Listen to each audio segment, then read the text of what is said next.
In session.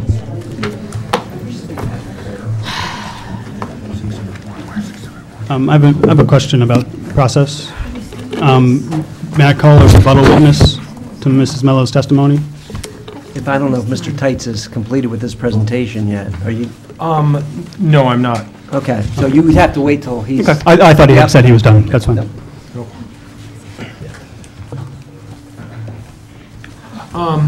Mr. President, members of the council, two things I'd just like to note, and I'm looking for my copy of, I believe it was Exhibit 1, which had attached to it the letter from Mr. Robinson. Yes. Dated the March 11, today. 2015. March 11th, dated today, saying that the school department would not make their personnel available. So I want to note for the record that I'm unable to call them, but on the other hand, I think we've been through enough here. I just have, you already have a statement from the principal at Fort Barton as one of the exhibits. We've noted that we disagree with one of the factual state representations in it. I'd also just like to introduce a letter dated, or a statement dated March 7th, 2013, from William J. Rearick, Superintendent of Schools. This was provided by Mr. Robinson. It was an attachment to his March 11th letter. I just received it today. It's not a sworn affidavit, but it's all I have. So I would like to introduce this, if this could be marked as Exhibit D, please. D. D.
And Mr. Tights. So, since we have no one available from the school department to substantiate Mrs. Mello's testimony about her investigations, we would rest our case at this point. Any objection to exhibits A through D coming in as full exhibits? Any objection? No. So they are, A through D are full exhibits. And now, Mr. Katz, you want to present rebuttal testimony? Yes, please. Okay, now, rebuttal testimony is limited to the areas addressed by Mr. Tights in the presentation of his case. It is not to recapitulate your case in Understood. chief. So it's got to be limited to the issues raised by Ms. Mello's testimony. Understood, that's fine. Okay. Structurally, how should, or You have a logistically? witness? Yeah. We should probably have... Maybe sit next to you? Yep, Okay. the witness can sit here. Who's Okay. ever coming over. Is that all right? Yeah. Mr. Ryan? I'd like to call Donna Cook. Okay. And then you will swear her Yep. in. Ms. Cook, raise your right hand and solemnly swear the testimony about to give you the truth, the whole truth, and nothing but the truth. Okay, please be seated and speak into the mic. And for the record, state your name. My name's Donna Cook. Mrs. Cook, Mrs. Mello stated that she came to your house to hand deliver to you the dismissal of your complaint and invited you to bring forward other people, David Nelson specifically. Was that an accurate representation of that visit? The only thing that's accurate is that she came over to my house. And what transpired at that point? Well, it was just before Thanksgiving. I remember I was baking, and there was a lot of commotion. My grandchildren were all baking pies, and anyway, she came over, and I guess she felt, well, I can't say how someone feels, but anyway, she handed me a dismissal and tried very much to explain her side of it over and over again. And then she made a comment that the secretary didn't knowingly know. And I said, but she did know. Because I just got a video, and she says, you're my first customer. And did Mrs. Mello suggest that if you brought that forward, that would change the outcome of her dismissal letter? Well, I said, if there's a hearing, we'll do it at the hearing. And So I thought there'd be a hearing, so, And I what- mean, what happened I'm at not that- a professional person. was that a hearing when you arrived? Was it presented as a hearing? But there wasn't a hearing because it was dismissed, so how was I going to do anything? Were you ever offered? I didn't have anything before. Did- I just got something that day. I had nothing. So Mrs. Mello never told you that presenting evidence would change the outcome of No. that it was- letter? It was dismissed. Right. And did the town council ask for your evidence in order to overturn Mrs. Mello's dismissal? No. I didn't get a hearing, so I didn't bring anything. I didn't do anything. Okay. Was there anything else you think is relevant? That's what transpired at my house. I don't... Okay. There was no continued day after day of asking for me to bring something. I mean, it was dismissed. The only other thing was I came here and tried to talk to the council, and it remained dismissed, so... Okay. That's all I have. I have a point. May I ask a question? Sure, and then Mr. Tice has an opportunity to cross-examine, but any council Okay. members can ask questions. Mrs. Cook, you stated that the video said, "You're my first customer," right? Do you know in what context that was said? Again, not to put words in your mouth, but she's the secretary. I would assume if somebody walked up to her desk and she sprightly looked at them and said, "Oh, you're my first customer." So can you tell me the context of "you're my first customer"? Was she buying the button? Was she selling the button? No, she was saying it to David. You're my first customer. And in what context? What was, if he was her customer, there had to be an interchange. Who was selling what or buying what? Well, no one was buying or selling anything. He just asked if he could take a button, and she said he was the first customer. I have no idea.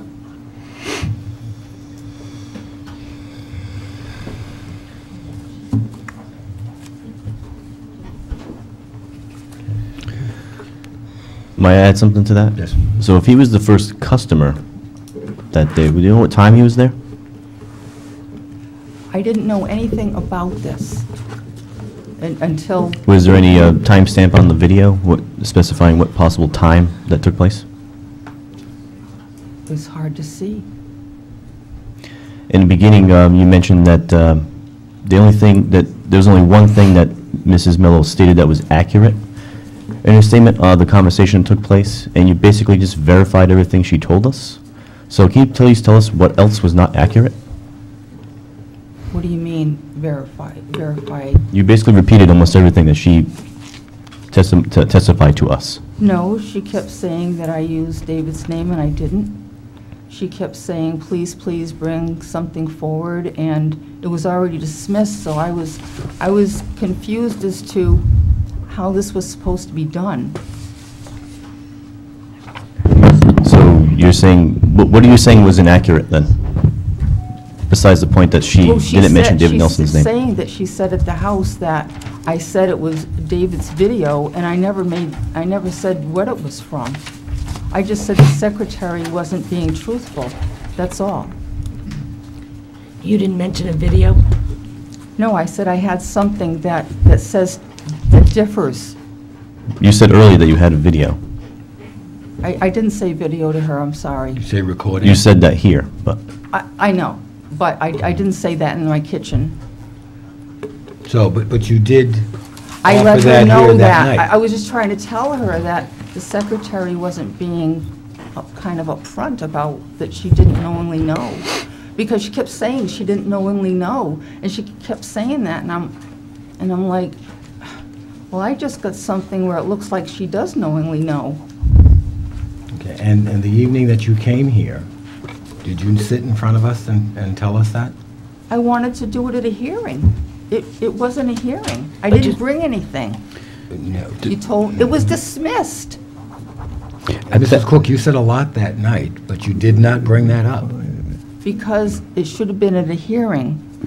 It was already dismissed. No, I believe, Mrs. Cook, that your memory may be failing a tad, but go on. I Mr. don't like Tights? being belittled either, Mr. Roderick. Mr. Tights? Could I just ask a Oh, question? yes. At any point, Ms. Cook, did you consider resubmitting a complaint with the additional evidence, It which seemed was like- part of It seemed the, like a mount, Let him finish his I'm question. sorry. which was part of the meeting on the town council meeting on the 26th? There was a statement that if you felt it was substantial enough that you could absolutely resubmit the complaint with the additional evidence or whatever additional evidence that you might have available to you. Right. Well, I do, but it seemed mountainous because of the way it was handled. It just seemed to be handled in a way to just get rid of it, so I was like,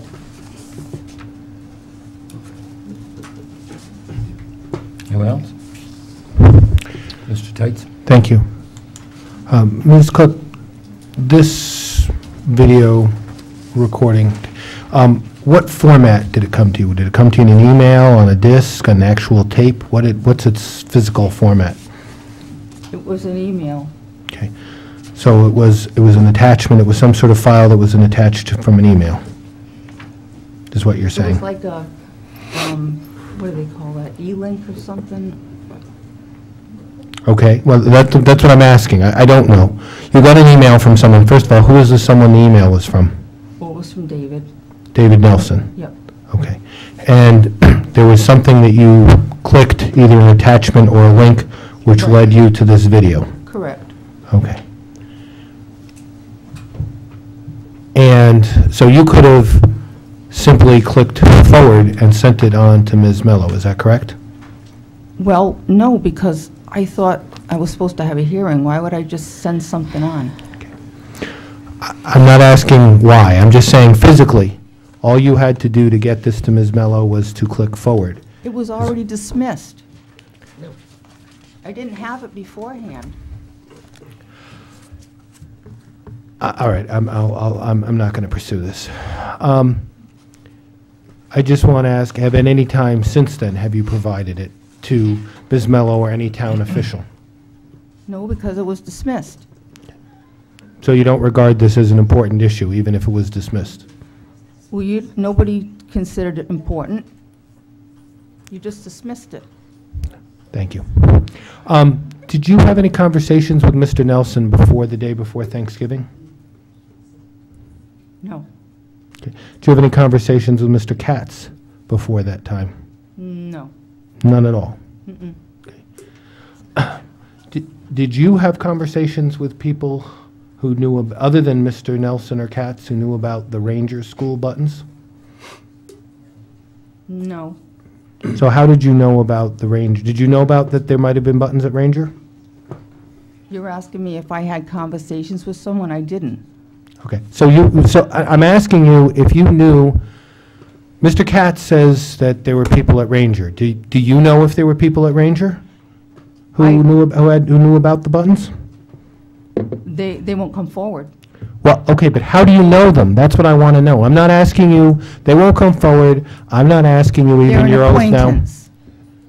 But you did talk to them then? I don't know what that, I can't make someone do something. No, but how do you know if you didn't talk to them? Did they send you emails? Did they send you anonymous typewritten letters in the mail with the U.S. Postal Service? How do you know if you didn't talk to them? That's what I'm asking. How? Someone mentioned it in an email, but the person wouldn't come forward. Okay, so one person in an email, and when that person was not David Nelson or Justin Katz, one person in an email mentioned there are people at Ranger who won't come forward? Right. Okay, nothing further.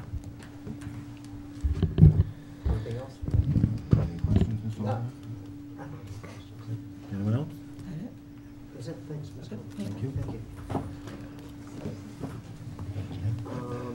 Any other rebuttal evidence, Mr. Katz?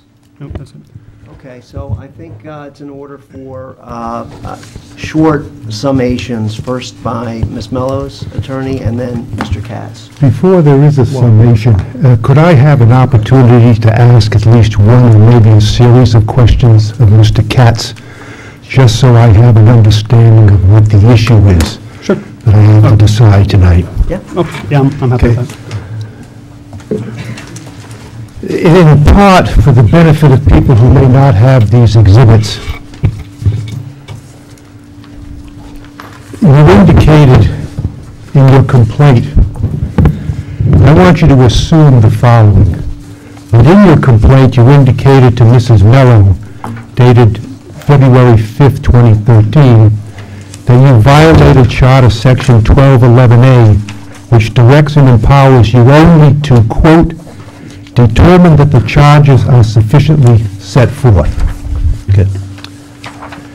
Let me ask you to assume a series of facts.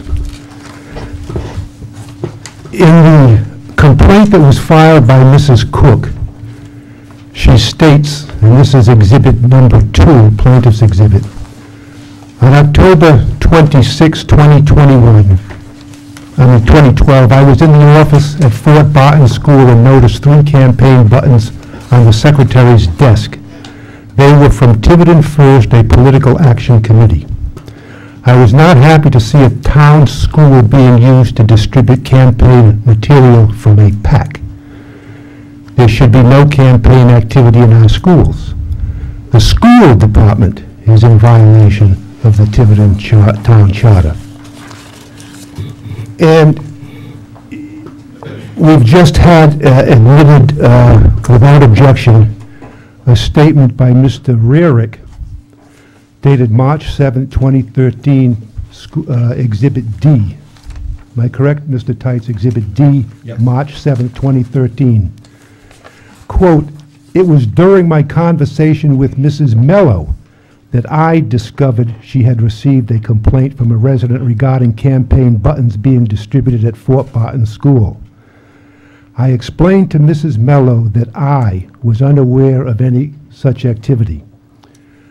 I'd like you to assume that the secretary, that this hearing board, as a trier of fact, could decide that the secretary, I believe her name was Mrs. Souza, and never acted knowingly in violation of a charter provision. And I'd like you to assume, and I think you'll be able to answer this question yes or no. I want you to also assume that Mrs. Mello acted in good faith and acted reasonably when she made her review and investigation. And I want you to assume that as a trier of fact, we could make the determination that the Cook complaint itself does not sufficiently set forth a complaint against the school department. If you assume all of those facts, is it your position that as a hearing board we could and should find Mrs. Mello is in violation of her charter requirements? Yes. Okay. And could you specifically address exactly on what basis we would make that finding? The charter section specifically says, shall specify which parties. That includes individuals, officials, departments, everybody, entities and individuals. The letter does that. Whether or not it's correctly done or incorrectly done is immaterial, because the charter then goes on to say that the clerk must verify that it has stated these things. Specifically then, could you address what in the underlying complaint by Mrs. Cook, what the violation was by the school department, What I'm saying is, based on Mr. Rarick's letter? what I'm saying is that it's irrelevant, because the charter says a sufficiently set forth complaint shall specify, simply state. The town clerk determines that the charges are specified, sufficiently set forth.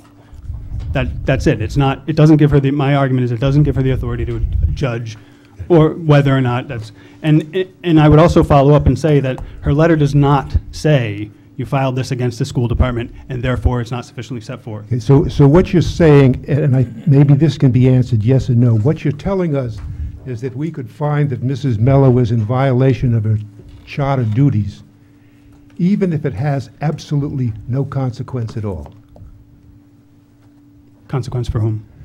Well, if we were to find that, as Mr. Rarick says, that he was unaware of what was going on, that Mrs. Souza would be prepared to testify, and the evidence is already in, that she was unaware of what these campaign buttons were all about. If we were to find that there was no violation either by the school department or Mrs. Souza in the underlying complaint, what you're essentially asking us is to find that Mrs. Mello was in violation of her obligations, even though looking at it reasonably and rationally, it has absolutely no consequence at all, because you could have never made out the underlying complaint. I mean, isn't that what this all comes down to? My complaint is only superficially related to Mrs. Mello's. My complaint is against the process, not the result of the process. But would you agree with me that, in a sense, your complaint is almost superficial?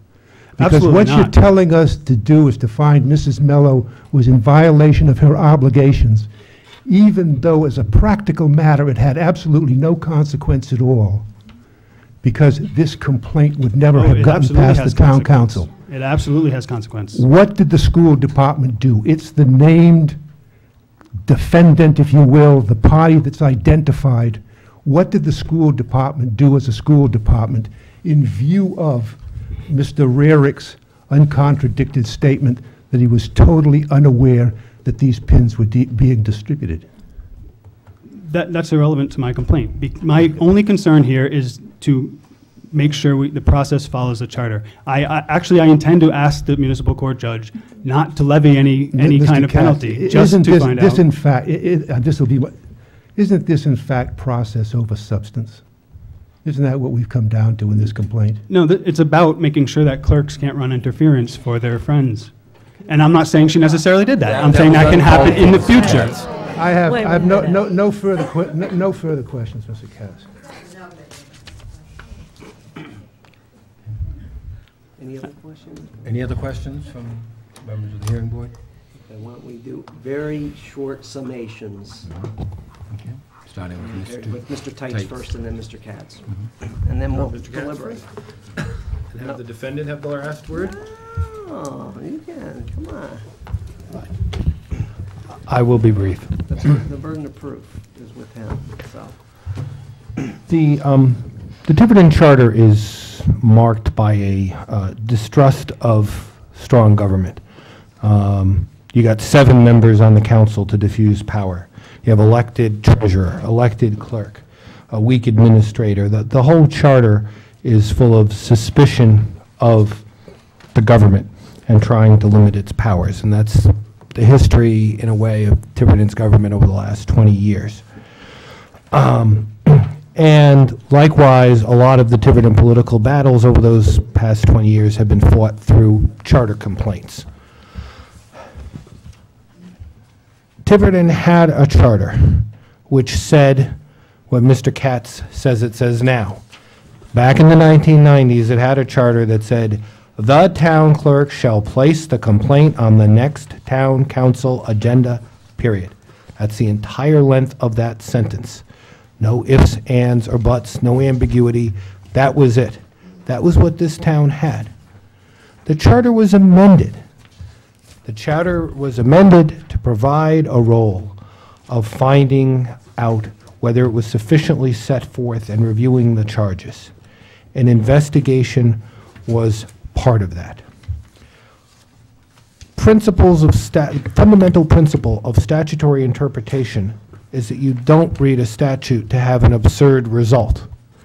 It would be an absurd result to have Exhibit 5 in your hand and Section 1211 of the current charter in your other hand, and find that 1211 with all this additional language means the same thing as Exhibit 5 did in one sentence. That would be an absurd result. It could lead to an unabated stream of frivolous charter complaints that would take up all of the town council's time. There would be no filtering whatsoever, no investigative process.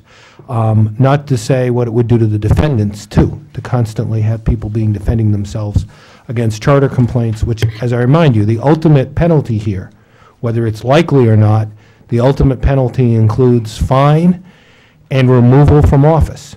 So these are not charges to be taken lightly. So again, it would be an absurd result to think that that language was changed to add that sufficiently set forth and the whole process over several paragraphs if all they really meant was the clerk shall place it on the agenda. The custom of this clerk was to investigate. The only other example which she dealt with was, in fact, something where she investigated, and in that point found cause to send it on to the town council.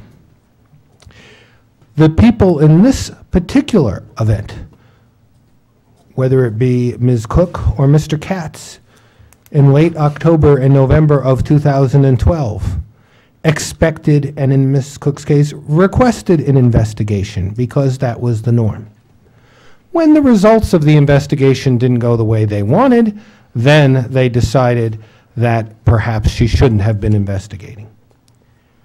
I think it's abundantly clear here that she had the duty to investigate. She did investigate. She investigated properly and found no violation, and all of the evidence points out to that. And it would be both an absurd result as well as a miscarriage of justice for this council to find otherwise. Thank you. No. Mr. Katz?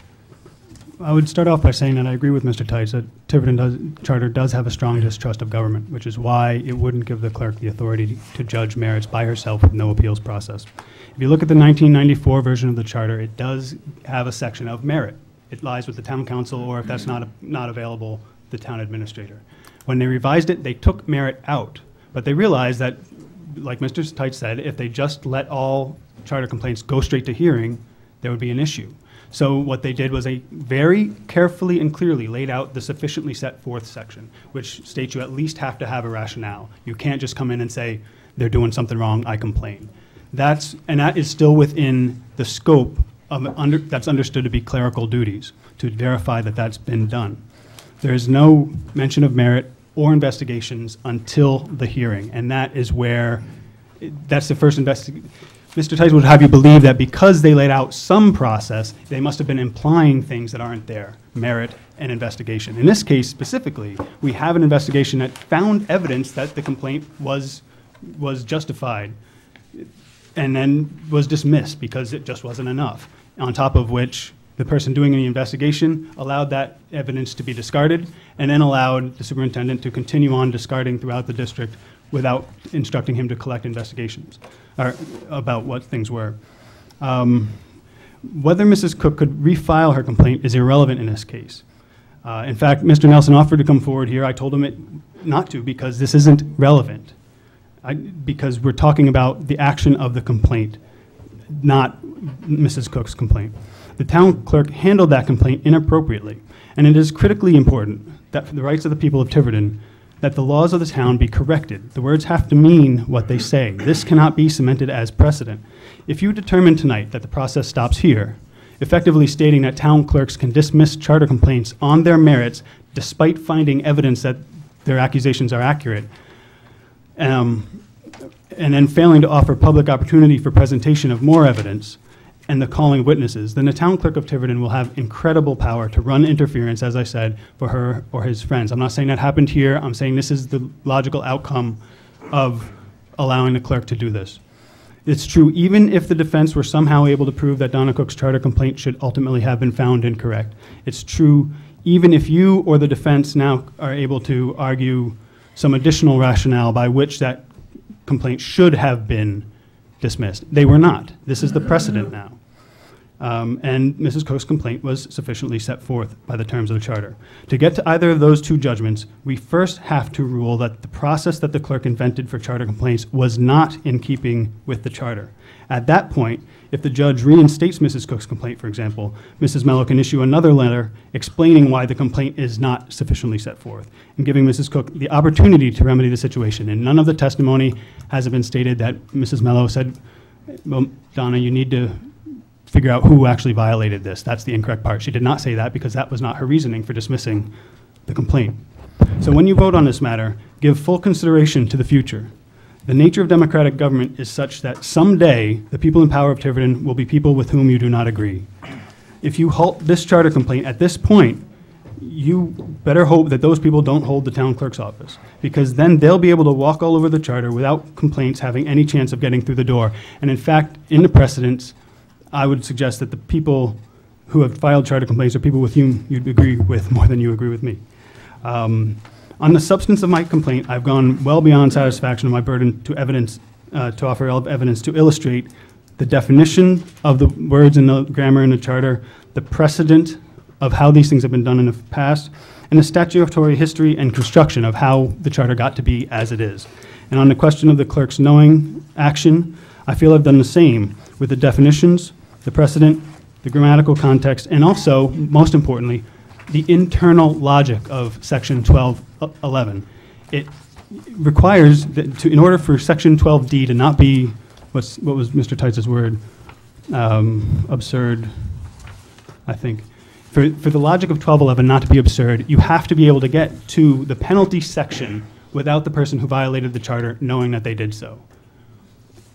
And again, I sincerely hope that there are no penalties for this in the end. I just want to correct the record so that when people come forward, they know they're not going to have dismissals based on judgments of a single person with no opportunity to correct that, except continually coming back with evidence until they can convince this one person who has no appeals process that it's sufficient, or that it rises to the level, or that the complaint has merit. Thank you. Thank you. Okay. Now, the evidence is closed, and now this body may deliberate. And perhaps each member can talk about whether or not, and I think your review should be limited to, whether or not, having heard all the testimony and the arguments, Ms. Mello knowingly violated the charter in the manner in which she handled the underlying Cook complaint, okay? And as I pointed out at the beginning of this session, and I can provide you with some guidance on interpretation, Mr. Teitz was correct when he said one of the tenets of statutory or charter construction is that you have to construe each and every term separately, but also in paramateria, which is together so that they do not conflict with each other or lead to an absurd result. So as you initially look at each word independent and apply its ordinary plain meaning. So what's the obligations as we review the Charter Section 1211? Any citizen can bring a complaint charging an official and an elected individual or employee of the town of a knowing violation of the charter, and they have to do so in a sufficiently set forth complaint.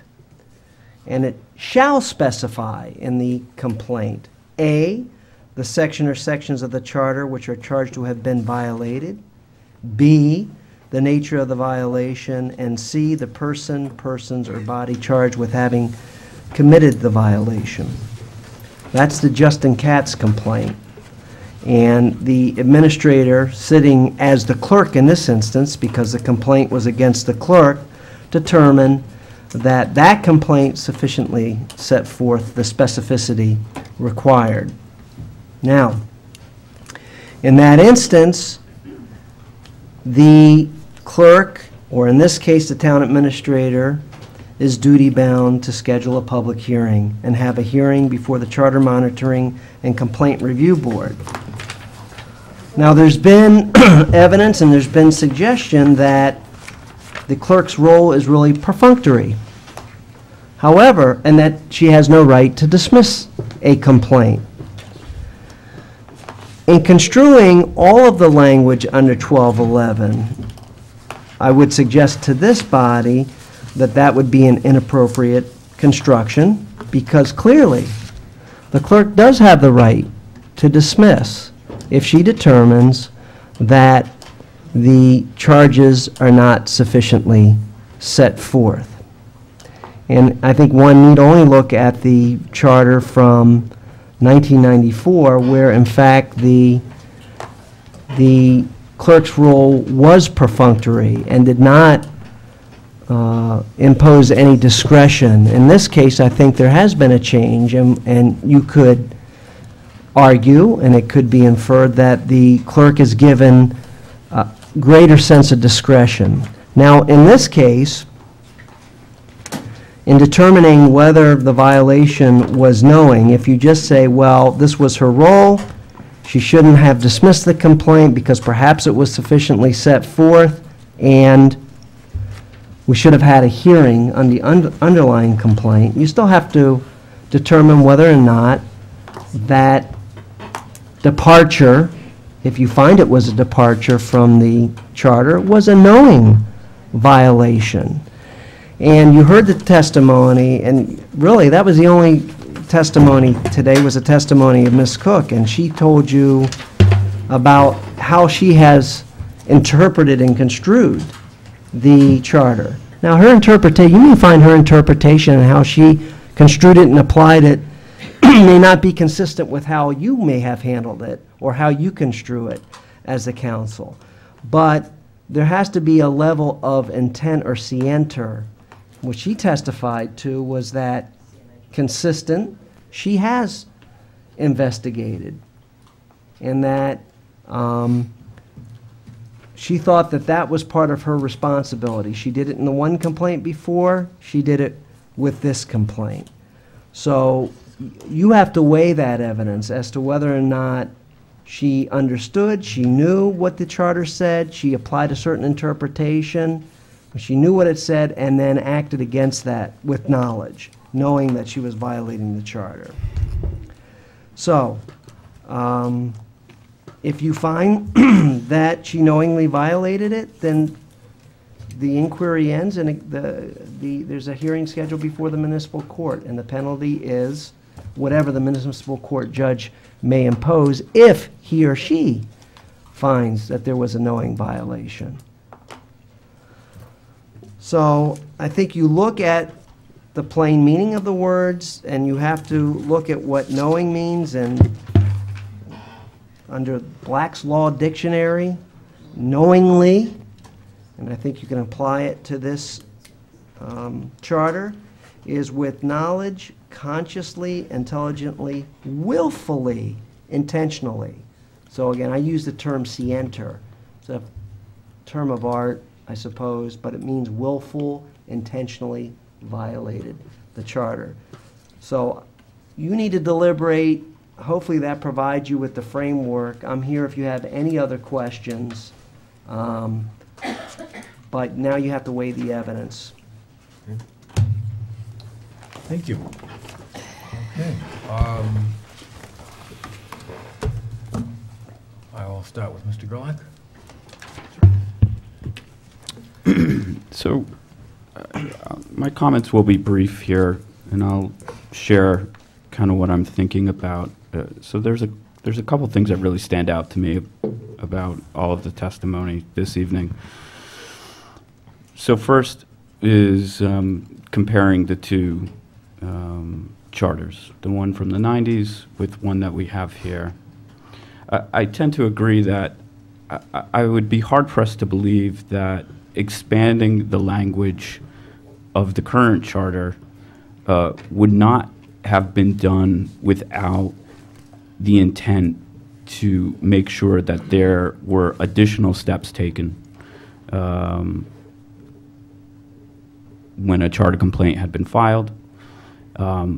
It's my expectation that due diligence would have been done when a charter complaint was filed, that due diligence would have been done to some extent by the clerk before it came to the town council, so that there was a baseline context for what it is that we needed to deliberate. The second point is around what Counselor was just talking to in terms of, willfully and intentionally violating the charter. I think Mrs. Mello's service to the town has been exemplary. I cannot fathom in any way, shape, or form that she would have knowingly or willfully violated the charter. She was doing what she always does, which is a certain level of due diligence to bring a certain level of information forward. When we get to the actual complaint and the so-called investigation, frankly, I don't feel that with the evidence presented that there was a knowing charter violation here. I am hard-pressed to believe that Mrs. Mello had any ill intent with this situation, and she was just doing what she thought was right, what she had done with previous charter complaints that were brought before the town. I don't think there's anything special about this. Thank you. Mr. Aruda? Thank you, Mr. President. I'll also be very brief. I'll first start with the evidence that was also presented tonight. I also don't think there is sufficient evidence to find Mrs. Mello in violation of the town charter as it's worded, and also presented by our counsel, Mr. Averio. I also find it very hard to believe that she would also knowingly, I guess the word would be knowingly, violate the town charter, based on the short time that I know Mrs. Mello and her character and how actually serious she takes the position of town clerk. I also don't see any reason why she would also violate the town charter, because I don't believe that the person in question, Mrs. Cook complaint, is actually her friend. And there's really much more I have to say. I mean, I think everything has been said. The evidence speaks for itself, and that's all I have to say. Thank you, Mr. Aruda. Mrs. Shabbat. Okay. I think that I had an issue when this was first brought to the council as a dismissal back in November 26, 2012. And I specifically asked questions on this of the town clerk, where she specifically, if she had specific examples where the town clerk had dismissed other charter complaints in the past. And she said she didn't know of any. She hadn't researched that. So obviously she did not, because there's a lot of evidence presented by Mr. Katz that gave a similar response for those previous complaints after the charter change. So I now have the information that I really wanted at that meeting to give us more of a basis in what the process is. So we have the 1994 charter, we have the 2011 charter that we currently operate under. There is a big difference. And my question is, what was the intent of the Charter Commission in changing the charter? Are we to assume that they were giving the town clerk investigative powers? I think it would have behooved them to say that the town clerk will investigate and then present an opinion as to whether it's dismissed or move it forward to the Charter Review Board, Charter Complaint Review Board. So I think the charter is a little lacking. It's not specific, and devil is in the details. Is it specific? So how are we to interpret that? I certainly am not a lawyer. I know Nancy is not a lawyer. She's doing the best job she can. She also, as she said, charter complaints are serious business. And when a person presents a charter complaint to the town clerk's office, they're serious about it. You don't have them willy-nilly on every little issue. They're serious business.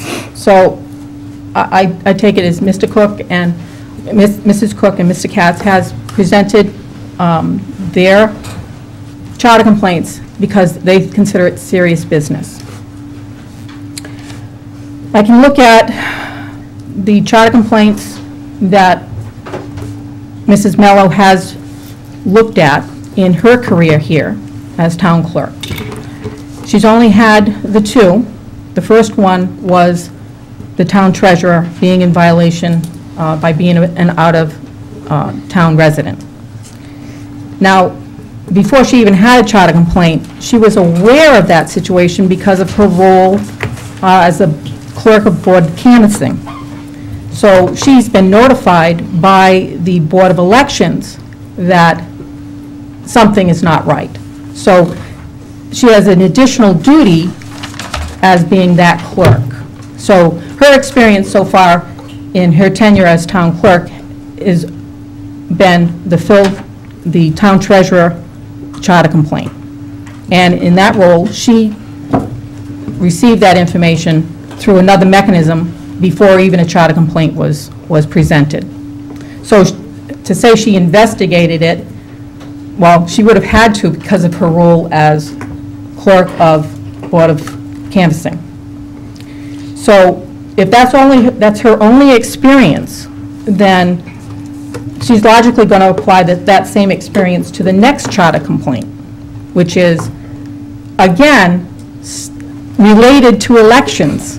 So is she's taking her own experience and then applying that Board of Election role, clerk, and maybe subconsciously or unknowingly applying that to the next charter complaint that she's presented. So would she investigate it? Yeah, she's concerned about the election. That's her role. She's running around town. If you've ever watched Nancy during election day, she's running around town trying to ensure that everything runs smoothly and that everything is above board and proper. So she is very much concerned about elections. So I don't think she can separate that role of being a clerk of Board of Elections with her role as a clerk of the town council or the town clerk of the town. I don't think you can't separate those roles. It's one person performing multiple roles, including clerk of the court. So I would have expected her to investigate, at least go to the Fort Barton School, and not knowing about the ranger situation, as she's stated, then she would have gone to the next school, and then whether that process, I may have disagreed with that and maybe could have gone further or not turned it over to the superintendent of schools. But that's another case, that's another complaint. But I think she, Mrs. Mello, worked to the best of her ability to resolve this charter complaint as she saw her role in this particular situation. I don't think she, as was stated, knowingly violated the charter. I think she did her job as she saw her role to be. And again, she has many roles in this town. I think, can the charter be clarified? I think it should be, just so that it doesn't leave anybody in a situation that Nancy Mello is in right now, doing the job she thought was doing to the best of her ability, and then having a charter complaint against her. So is it the charter that's at fault? I think it has to take, the way it's written in the charter is confusing. You can read it to the letter of what it says, and someone could interpret it one way, and another person can interpret it another way. I have to believe that there was no intent, there was no knowingly violation of this charter by Mrs. Mello. Thank you. Mr. Lambert. From the testimony and the evidence, I don't believe that there's any evidence that Mrs. Mello acted knowingly in violation of the charter or unknowingly. And I think the standard that she had to apply and the standard that we should apply is whether she acted reasonably and in good faith, instead of simply passing on a piece of paper to us. And I think in coming to that conclusion, I think it's important to keep in mind that the only statement directed at the school department, which was the named party in the complaint, is that I'm quoting, "The school department is in violation of the Tiverton Town Charter," unquote. That's it. If anything, I think that Mrs. Mello, when I told her this, I think she went beyond her responsibilities.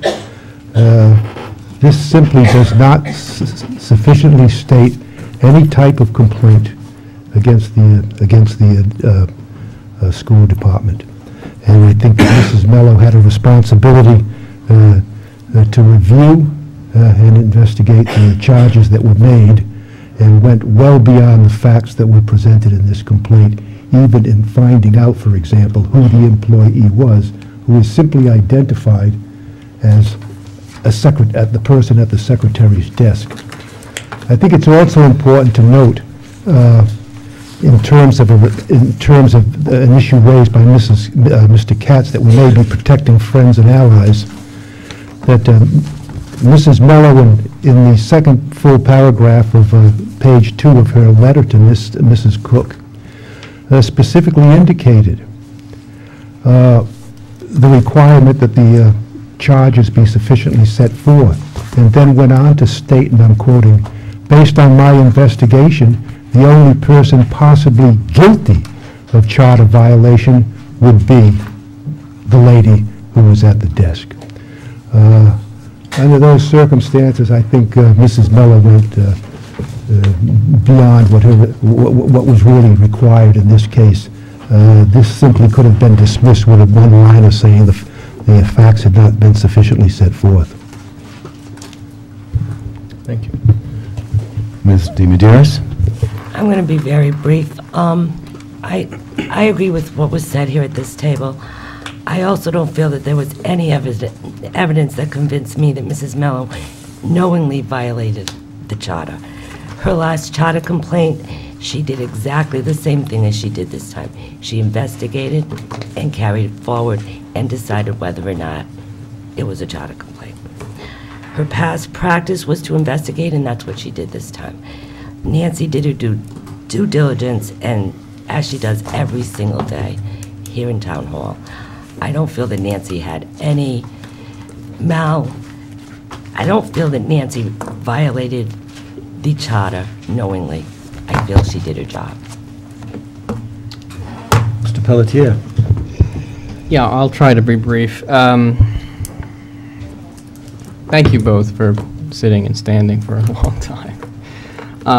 Three of you, I'm sorry, Andy. Something that Councilor Gerlach said sort of rung a bell in my head. And when we look at these two, actually I I asked our attorney if I could ask questions, because you're normally the person I would ask for historical information. But I'm trying to figure out if anybody on this panel knows, and if, Jim, you know, that in 1994, the charter was changed. The complaints we have are from 2004, so there's a window there. Do we know how many charter complaints were filed prior to that change in 1994?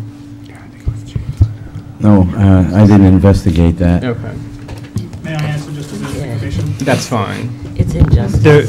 There were about a dozen probably in the 90s. They were very regular because you guys would have done a hearing, not a hearing, you would have found merit. It was a vote with no argument, just, yeah, there's merit, and then we'll have a hearing. And then there would be complaints that they shouldn't have voted that way. So it was very loose to get to that point, so there were many, and that was the process. So I thought our charter was established in 1993. It was established in 1994, Okay. April 11th. So before that, it was, we don't have any, before 94, we wouldn't have any. Right, but 94 to 99, there But were quite a 94 to few. 99, we're going to have, and that's when it was Amended. amended in 99. Right. And I would just, November. you know, I don't have a problem with Mr. Katz providing historical information on dates. I don't want to reopen the argument with character. That's not going to happen. No. That's not gonna, just information. So what I'm sorry if it appeared I did that. I didn't I intend just to. needed that data point because it would seem to me that this language of it being slightly too loose or having no gatekeeper, saying that town clerk, all his or her job was in event of a charter complaint was to place the complaint in front of the town council, period. Now, what I have to think back to 1999, I was in high school then, so I don't really know much about the politics of the generation, but that folks would have talked about the duties of the town clerk. Now, there's some substantial language in here. It's very specific in areas. It's very non-specific. I guess that's what legal language is supposed to do. But I question whether or not someone would write this, or a group of people would write this, if their intent was to continue the practice of the town clerk placing a complaint, in front of the council, on the council agenda. Now, I appreciate the interpretation that the clerk then had to determine whether or not it met these A, B, and C criteria, which seems to be a pretty, I mean, what section of the charter, what's the violation, and who was it against, or what body, or what organization? Things that would have come out in the process of hearing this to begin with. So I mean, if there were so many that we were trying to deter people from filing charter complaints, and all we had to do was ask them to enumerate the charter section and also who the violation was against and what the violation was. I just don't understand it, that would be enough to persuade me to believe that all of this language just is there so that she can check or he can check 3 boxes, and then it's done, and then she's done her job, or his job. The other thing, too, that I picked up was, I suppose it's, I'm not a big city lawyer, but if I were, I would note that there's some language about the complaint versus the charges made. And that is important to me because I think if I were writing, and I'm particular about how I write, and if I were writing a section that talked about the complaint and the enumerated requirements sufficiently set forth, I would continue that language, not necessarily breaking chain and saying charges. Now that then it says that the clerk is finding that the charges are sufficiently set forth. I'm not sure why anyone would not just say the complaint, because that's it's a different word, it means a different thing to me. And I think ultimately it would have been an act of futility on the part of whoever drafted this new language if the idea was to be making some sort of improvement over this one-line duty, in that we want the clerk to be doing some amount of legwork for us. This body meets fortnightly, which is just a glacial pace for some things. You know, I don't want to talk about the Cook complaint because I think it's got no basis here tonight. But I would just say, for an example, the timeline for me, as someone who wants these things dealt with expeditiously, does not do that. October 29th, a complaint is filed. There was not, I don't believe, a council meeting after that date that would have been posted, but before the election, to deal with this. Right. I don't believe there was. I checked my calendar, but I may be wrong. So that the election would have, I'm sorry? It was a special meeting. Yeah. So the election was November 6th. The next regularly scheduled meeting would have been 2 weeks after that or a week after that.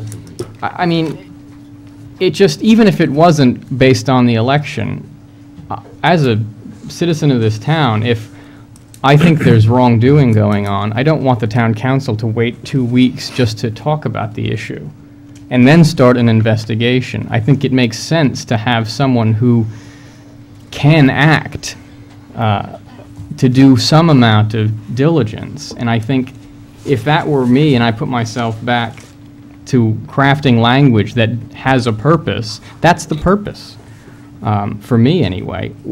Enumerating these things and making sure that some amount of work is done instead of the council, in the council's stead, I should say, it makes sense. You know, and then, you know, boil it down to the definition of knowingly and willfully, and I genuinely do not believe that this is a violation, and even if I did, I have no question that the action was done maliciously or with ill intent. So that doesn't even, well, I don't even need to say anything about that. I don't think it's a violation of the charter. Thank you. Okay, first of all, I want to thank you, Mr. Katz. You know, you did speak eloquently, and you brought lots of information. Mr. Tights, Mr. Oliveria, Mrs. Mello. I think when you look at these things, and you have to place yourself in what the intent was.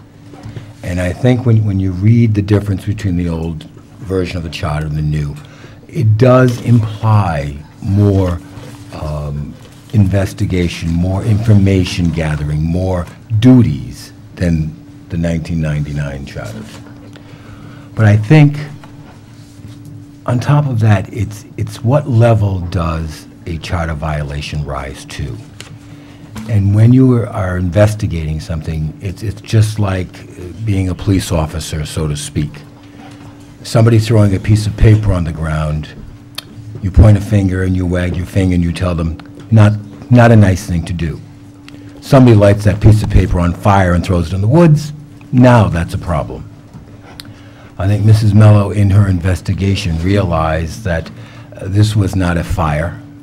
It was something that could be dealt with very quickly, with someone who had no idea with the thing that they had was political, had anything to do with a charter violation and so forth. As her job, as she perceived it, as to her interpretation of the charter, says that she investigated it, felt it did not rise to the level of a true charter violation. She informed the school department in order to just to be safe, to make sure that it hadn't been widespread. And I'm sure, even though it doesn't state that, I'm sure that Mr. Rurick would have notified us had he found it widespread throughout the school system. You have stated your case eloquently, Mr. Katz, but I think it all boils down to the interpretation. You have your interpretation of it. I have mine. It is not black and white, unfortunately. And as Mrs. Shabbat has said, the charter probably needs some tweaking. But it is not black and white. And there is no intent. So I believe that this does not rise to the level of a charter violation. So I will request a motion regarding that we dismiss this charter violation. Complaint. This charter complaint. Charter complaint. Mr. President, I move that we dismiss the charter complaint against Nancy Mello. Second. I have a motion and a second. All those in favor? Opposed? The motion carries. Thank you all. Thank you. Thank you. Ed, I have all the, you want me to give it to the Yes. official record? Yeah.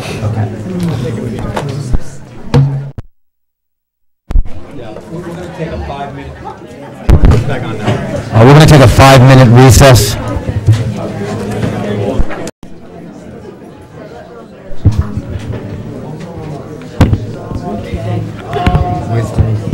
Welcome back, Nancy. Probably. I have an FTR. Go and join her. Councilors when they return. We're going back to the consent agenda. To be very brief, all I'm going to ask the council, is there anything on it that they wish to remove? I have one item, CA3A. It's going to take 25 seconds.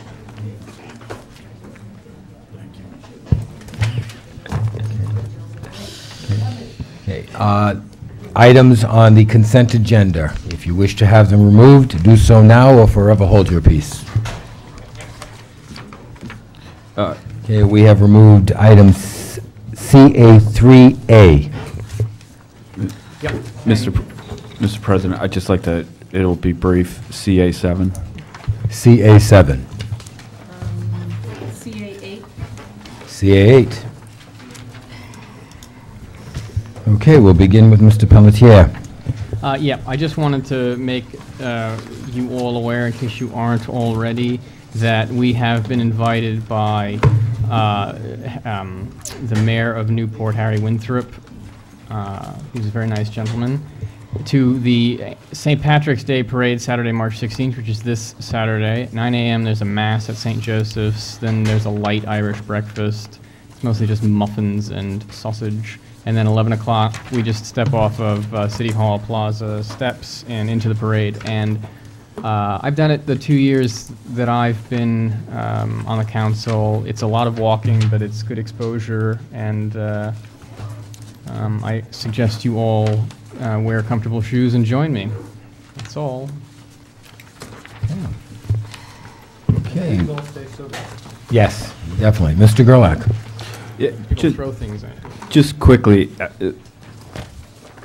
for the town administrator, I just, do we need to discuss this at all? Is there any impact or issues on this? The RIDOC commendation plat. Yeah, so this is CA7 RIDOC condemnation plat 2795 parcel 1A authorization full release of town of Tiverton. I mean, it looks like a postage stamp parcel, but I didn't know what, were there any issues? Should we be concerned about this? Or? Is it actually the road? Yeah, it looks like the road. It looks like it's right. They need that piece of land that belongs to the town so that they can complete the alignment of the entrance. Okay. Okay, and did they, You couldn't tell by the picture, it looked like they wanted a piece of the road. So I was going to suggest if they... It was what once was Evans Avenue. Was a piece of the public street. Evans Avenue used to go all the way down, now it jogs around. Oh, okay. Which is why they are taking it from us. We're the owners of the land, so it's a public street. But there's nothing you can do with it there. They've offered us $1 in value, and I think we'd be hard pressed to get any more than that from them. Okay. as a matter of fact, I tried to exchange 4,000 square feet down here near the Stone Bridge that they own, so that we can complete our work. and they wouldn't go for it. Okay, that's fine. I just, okay, We thank can you. tell them we'll give it to them if they don't put a toll on the bridge. Yeah. Yeah. All right, Mrs. Shabbat. Oh, I'm sorry, I must recuse myself, I'm sorry. It's a pension. Yep.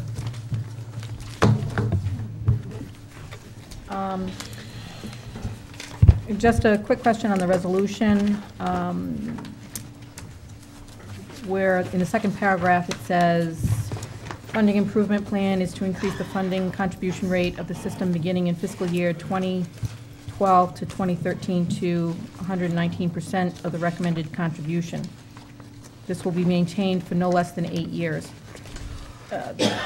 I think it's just worded a little inaccurately, because you could read this to mean that we would be funding 119% every year for 8 years.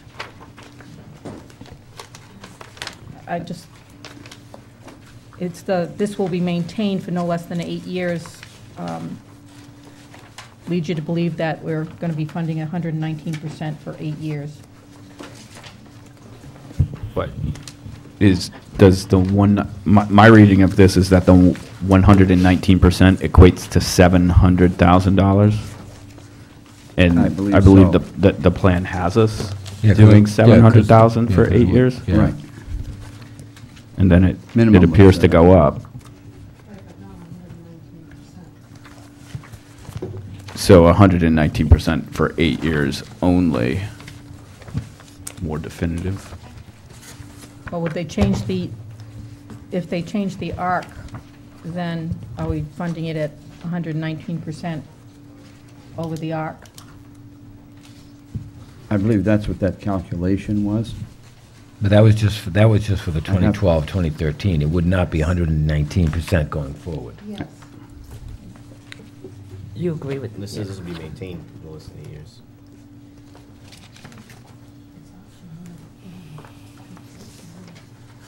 what, Nancy? Actually, option 1 on the plan, that's where that wording comes from, the resolution right there on the plan. Yep. Yeah. That's what the state suggested, that, the resolution include the option that the council was choosing, and that we fully state it. Yeah, no, I understand that, but And I understand what Yeah. Mrs. Shabbat's question is. Yeah, because I don't believe that in 2013, 14, we're going to be at 119%, because we've already increased our allocation from 500 to 725. Right, but that, I believe that's 119% of the arc. No, Laura? No, it'd be I'm not- more than no, 100. I'd have to More than that. recalculate It'd it, be but, more, it's more than 119%, is it? yeah. It's right here in the document. In this, If you look at Exhibit B, that's Yeah, attached to the improvement If I plan. could read it. if you could read it. Yeah, I know. The second year beginning 2012, payment against the ARC is 19%, and then annually after that, 2013 is 117, 114, 111, 102, or 7, 104, and then 100%. Yeah, decreases. Yeah. So just in my, for what it's worth, I think that if the 119% is specified as the first year, and then, or just take the 119% out and use the language that's in, the funding improvement plan is to increase the funding, town's contribution to 700,000, and remain at or above that level for 8 years. That's basically what the current funding thing says in there. The 119% is the 700,000 over the arc. Right. But, Okay. And it's staying at 700,000 up to 2018. And each year, the percentage is dropping, according to the plan.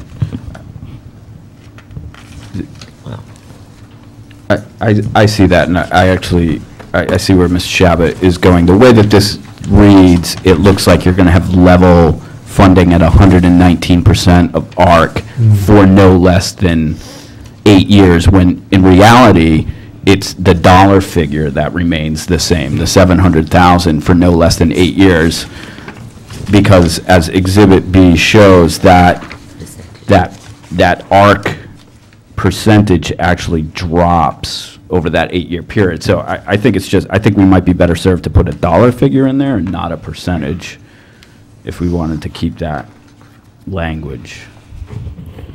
Yeah, because even by their own things, once you get past 2014, it drops to 116, 113, 109, 106. It's been increased for 2013.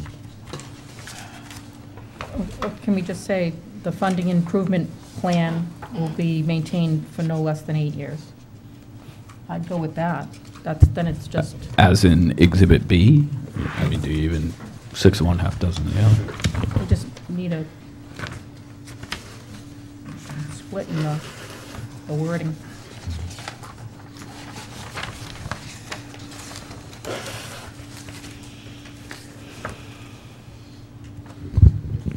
I agree, that can be reworded.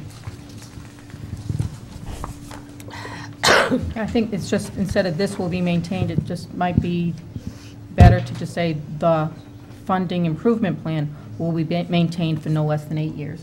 Then you're referring them back to the plan. So no matter what the percentage is. Yeah, You're in agreement with their plan. Yeah. But you're not giving them a percentage number because it's actually different than what they're requiring us to do. Yeah. You have to change the option, the wording on this Yeah, and the option has to be changed too. So that 119%, Would you recommend?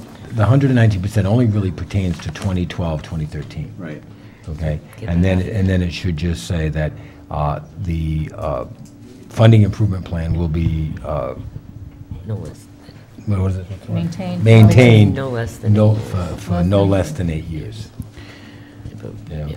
And that same change should come in option 1 also when you write that.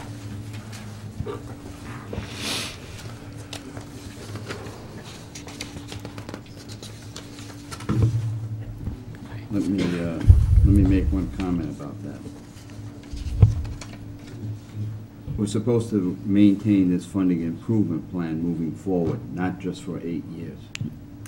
The 8 years only gets us to the 60%. Well, it's, Right, So but if in I this, said- you're only talking about the 8 years. right. I'm only going by your own words.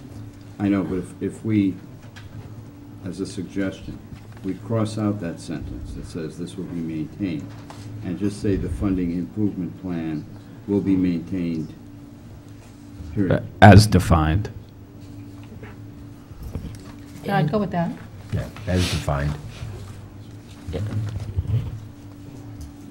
Yeah, because in the funding plan, I mean, obviously, it talks to, 25 years rolling, or an open method, so forth, and All right, so I'll take that sentence out and substitute the funding improvement plan will be maintained as defined. Yep. And then you'll have to change option The 1. resolution and the option. yeah, Yeah. both will have to be changed. Okay? Is it critical that this get approved tonight, Jim? When's the next meeting, the 25th? We're gonna go before the board, the study commission on April 1st. So we have to have it for the It would be nice if we could get it in before that, so that they have the opportunity to look at it. I'm going to make a motion to approve with changes. So if I change it based on what we just discussed, can I then forward it to them? We'll need a motion to approve. Yeah, I'll entertain a motion. I'll make a motion to approve the resolution of the Tiverton Town Council, Tiverton Police Pension Funding Improvement Plan, March 11th, 2013, with the changes to the language, paragraph 2, sentence number 2, strike that sentence and replace with the funding improvement plan will be maintained as defined. The second change will be to the definition of option 1, future funding, where the second sentence will also be struck and replaced with the same language. The funding improvement plan will be maintained as defined. Second. We have motion and second. All those in favor? Now, that was in the body of this and Yeah. in the resolution. Yep. Correct. Okay. I will need a motion on CA7. RIDOT condemnation plan.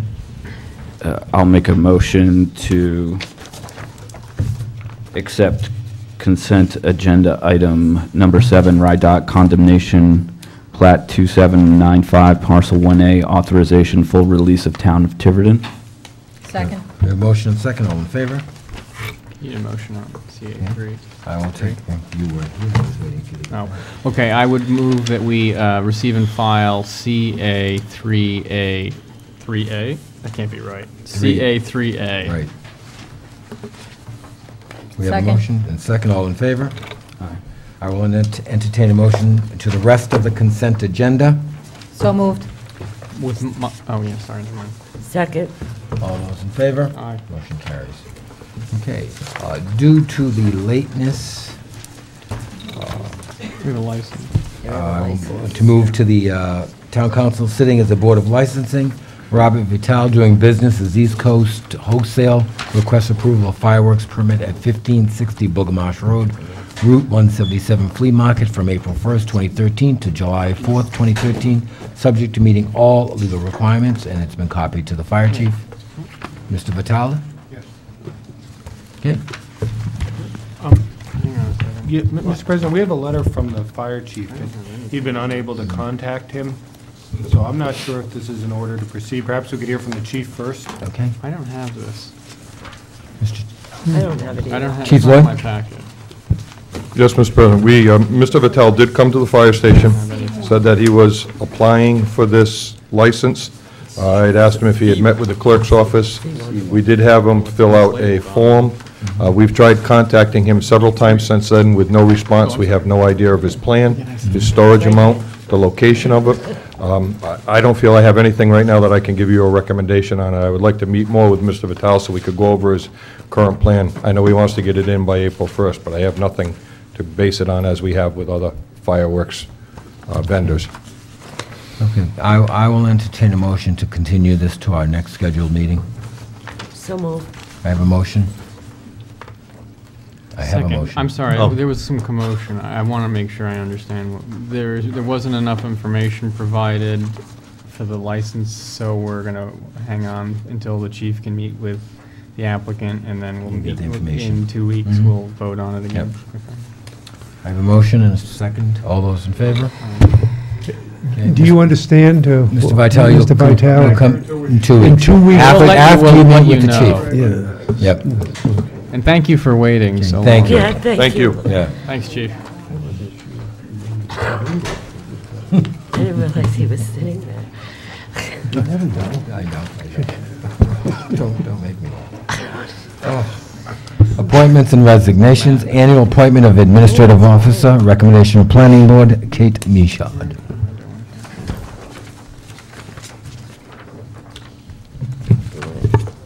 I will entertain a motion. I would happily move that the town council reappoint Kate Michaud as the administrative officer to the planning board. She has done yeoman's work, and then a couple more yeoman's work in that Second. capacity.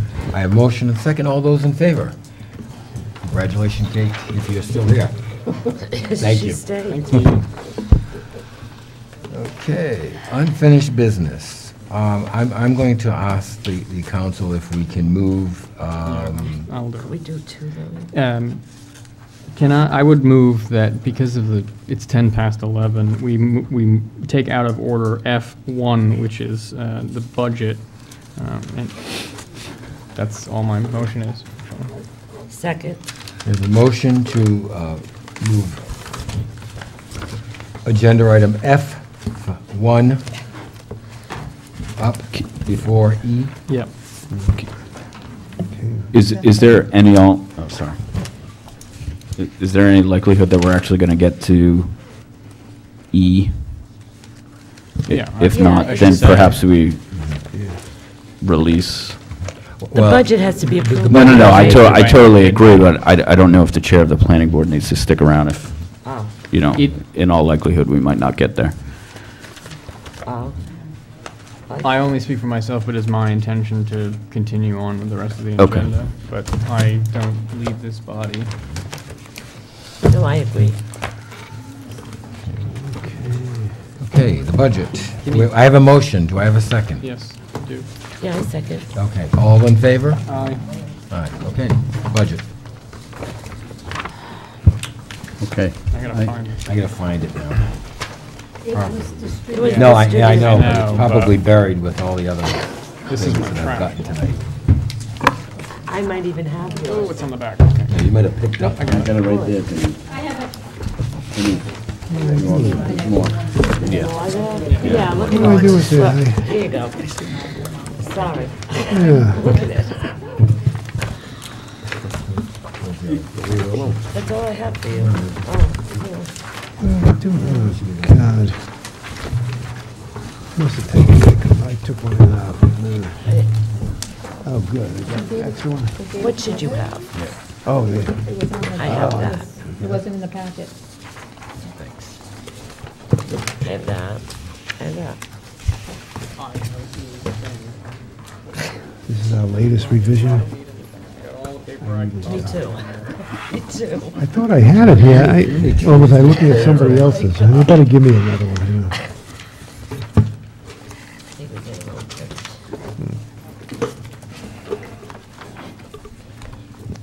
Okay, thank you.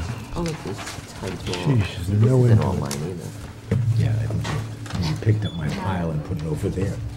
I was trying to, there's all the evidence. Okay, Mr. Gonzalo. Well, what I did was I implemented all the changes that were voted on Saturday, and the result is an increase of $117,781, and it brings it to a 3.5% increase. Now, the analysis, the first page would be the one that says General Fund Reserve. Those numbers changed slightly, of course.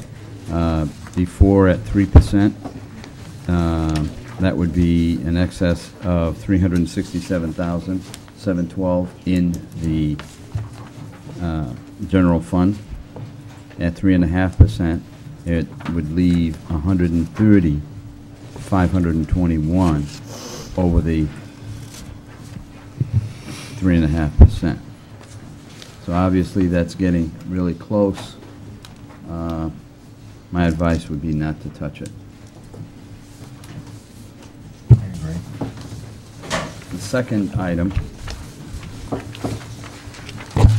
is the approximate tax rate calculation. Well, we're not gonna speak tax rate. We'll talk tax levy. Okay. Tax levy. Tax levy. The tax levy will go, you know, this year's tax levy was $36,705,787. The new tax levy would be $36,389,630.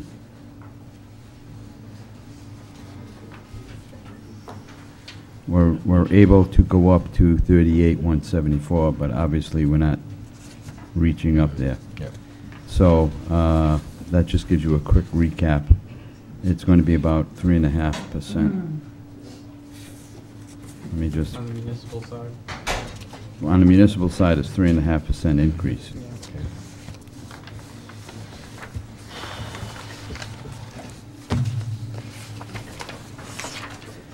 And then getting to the reconciliation. I guess that's the the crux of it. If you turn to the second page of the budget reconciliation, you'll see the bottom section is what we discussed and voted on Saturday, where we added the second defibrillator. We restored the $5,000 to the police pension. We restored the boat operations. We reduced the custodial travel by another $340 to make it an even $500. Fort Barton maintenance and tree commission, beach expenses, summer recreation. We restored the previous reductions. I added $10,000 for comp plan consulting. Subtracted another $5,000 for street lights. Subtracted $5,000 for the runoff, for the FTR, and then I added all the expenses in for the SRO. What is that? School Oh, resource school officer. resource Oh. officer. You thought it was standing room only? Oh, he was, Wow. And then the treasurer indicated that she would like to restore half of the Gatsby, which would be $3,750, where up above I had it reduced by $7,500. So she indicated that. She submitted another budget that I received today, showing the $3,750. Which we didn't vote on that, to jog everyone's memory, because she goes directly to the budget committee. That's her budget, we have no. I do have a question, Jim. Did you put into revenue or whatever offset we were going to do the 75% of the SRO? Not yet, because the school committee has not voted on it.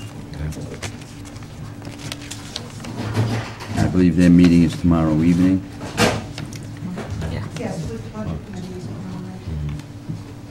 I don't know when they're going to vote on the school resource office. Before the meeting. Before the meeting? Okay, so after that, we should. But we do have to send a budget to the budget committee. Right. Yeah. And They know. if you approve this evening, I will prepare it to send it forward tomorrow to the budget committee. And also, you need to vote on the revenue pending, the outcome of the school committee. Right, the town administrator has 10 days to get it to the budget committee, so plenty of time. 10 days? No, I've got to get it by the 15th. 15? Yeah. 10 days to get it to the budget committee, which really just has to make changes, and it could have been utilized Okay. deliberate more on. If that's something we need to tweak, that's all. Yes. Tweak. I'll start on this. Okay. Now, We're getting punchy here. Enough.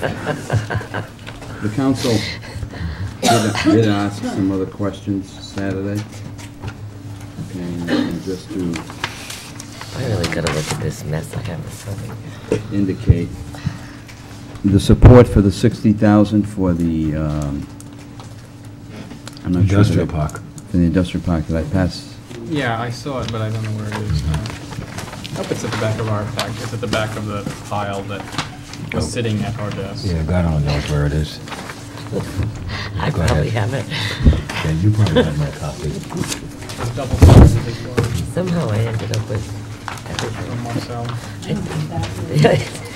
More important parts of it, if I can keep going, is that 20,000 of it I'll take one. I'm sure I have it, but. would be used as a match for federal U.S. Department of Economic Development Agency planning grant. And then the balance of it would be for preparing marketing materials, including lot-by-lot design renderings and information website per the scope of services prepared by Deprete Engineering. The remaining $40,000 in the town's budget would be used to compensate Economic Development Foundation for work related to developing financing options for the infrastructure construction, preparation of formal grant requests to EDA for matching public work funds to cover the cost of servicing the site with sewer, gas, upgrade roadways, and aesthetic amenities, and general real estate development advisory services. And that $60,000 has been included in the budget, just as a reminder.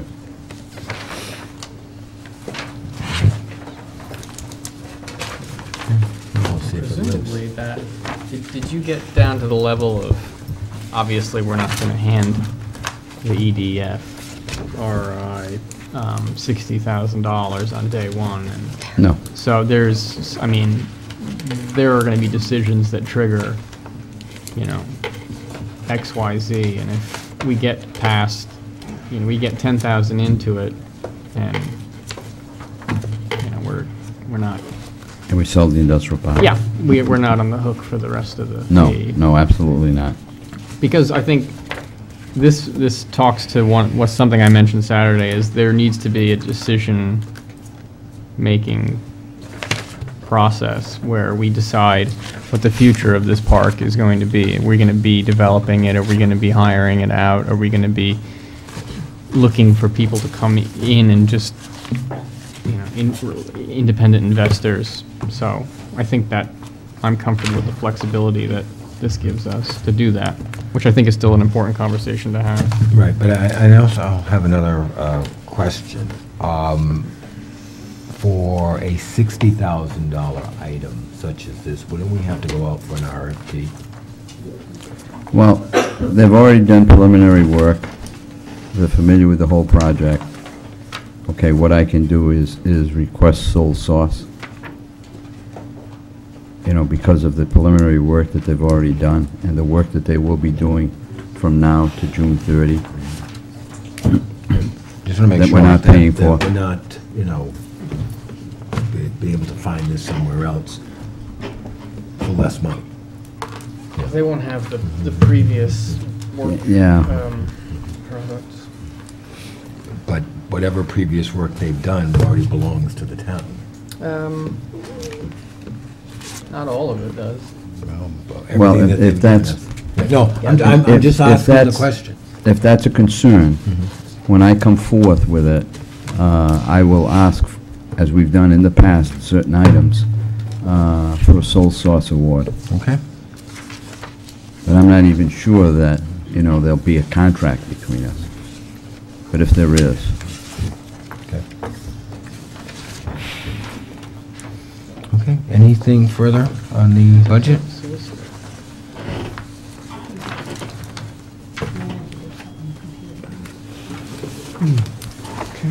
If not, I will entertain a motion that we instruct the town administrator to forward this to the budget committee along with the revenue projections.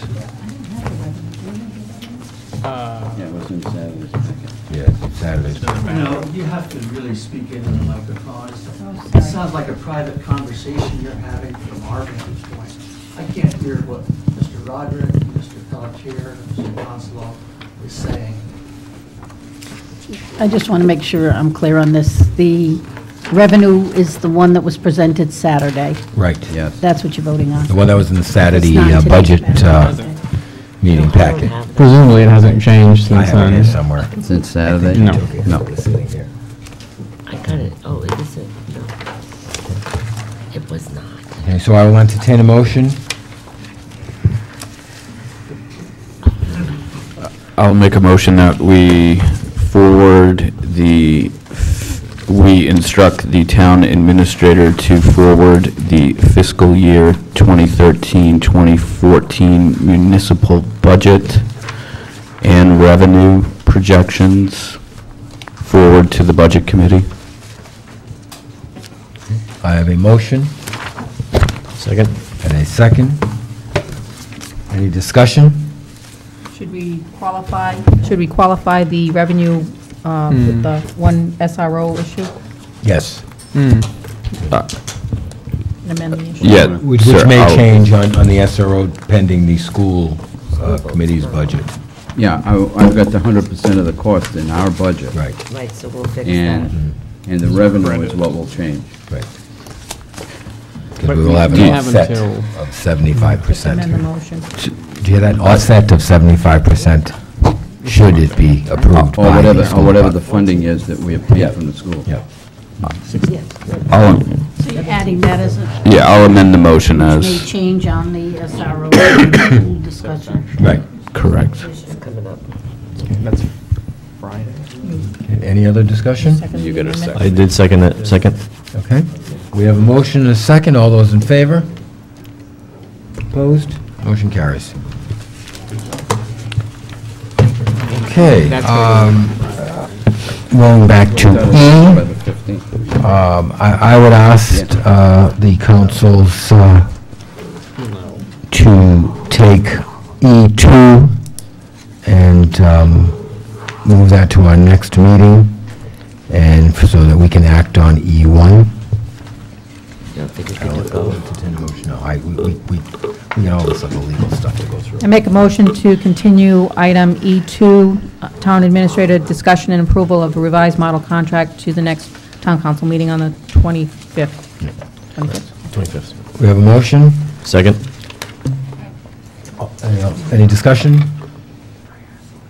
All those in favor? Okay. E1, Town Administrator, approval of advertising and job description for position of Town Planner, Planning Board memorandum as to role of the Town Planner. Good evening. Good evening. Or is it morning? Not yet. Pretty soon.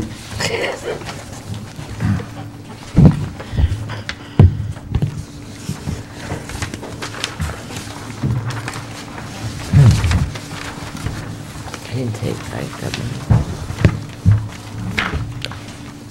Please proceed. Well, at the last council meeting, you asked to have the planning board to have a conversation about what they thought the role of the town planner is. And we did so. I forwarded a letter. I assume that you all have it and had a chance to read it. That went along with a list of qualifications that Mr. Gonzalo had, draft qualifications that Mr. Gonzalo had shared with me that I in turn shared with the planning board. So they had the list of qualifications to go by as a basis. And then, as you read my letter, the discussion that took place was more about a personality, I think, than any different qualifications than what were already on the list. I think that most of the members felt the personality was all important, as there were issues with the previous town planner, and just as far as conversations and sharing of work went. So we felt the personality, as I said, as someone who would work really well with the town and the department heads for cohesiveness in town projects, to work with the comprehensive plan grants and zoning applications and grants in order to make those changes. And as far, I think the qualifications speak for themselves, and I don't think you need to go too far further than that with qualifications. And as I say in the letter, that discussion also led to what the planning board, maybe a little bit further than what you expected from us, but what the planning board thought the town planner should be.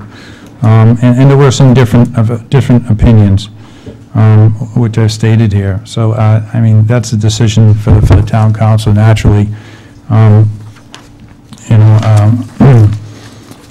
think as long as it's someone who's qualified, that shares with the planning board their position, what they're working on, where they think the town and the planning board should be headed, keep us appraised of different state changes that we need to be aware of. But it was the give and take, that we haven't had recently that the board spoke the most of. That whoever the candidate is, in whichever way it flows out, whether it be full-time or part-time, a part-time consultant, that is someone who could work very closely with the planning board in all of our endeavors and share with us what they're working on and their view for the town. A good flow of communication back and forth to make sure that everyone is on the same page. Absolutely. Just all important. And also that the planner be certified or get certification as quickly as possible. Exactly. Okay. Any questions from the council? I just have a quick question on what provide technical support to the planning board, zoning board, overview, town administrator, town council. What does that technical support, what does that exactly mean? Because to me, based on tonight's events, the interpretation of that, for me, is different than what your interpretation of that is.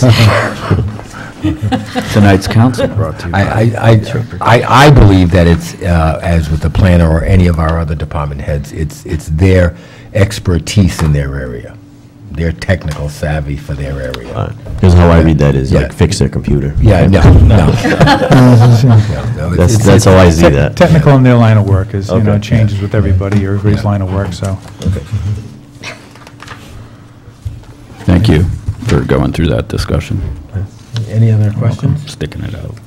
I just have a couple. I believe also at the planning board meeting, there was mention of a probationary period. If hiring a town planner, that there also be required, besides the certification, that there also be a probationary period. Well, one of the discussions that took place was that they thought, some of the planning board members thought that there may even be a board to oversee the planner. I mean, it was just something that was thrown out for discussion to review the planner's performance, job and performance,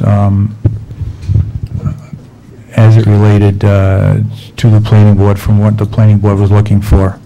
So I think in that light, in the light of that conversation, it was about a possibility of a probationary period if one were hired, and that review be done, and then go forward or not go forward with the individual from that point on.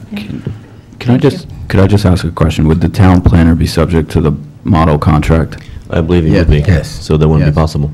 And there would be a probationary period. Any new employee, there's a probationary period. I just wanted to make sure it was apples to apples if it was going to be.